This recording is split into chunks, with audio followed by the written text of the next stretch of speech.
कृष्णाय वासुदेवाय हरये परमात्मने प्रणतक्लेशनाशाय गोविन्दाय नमो नमः।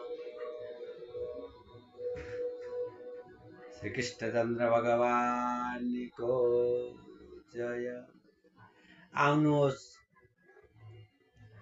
भगवान श्री कृष्ण का लीलाहरू मध्येमा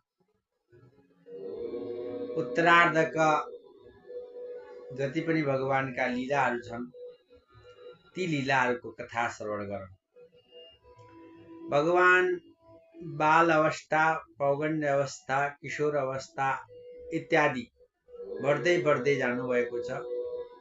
अनेक प्रकारका भक्तहरू प्रति कृपा गर्दै जानुभएको छ। राक्षसहरूको उद्धार गर्दै जानुभएको छ। यही सिलसिलामा जरासन्ध आदि सबैको उद्धार पनि गर्नु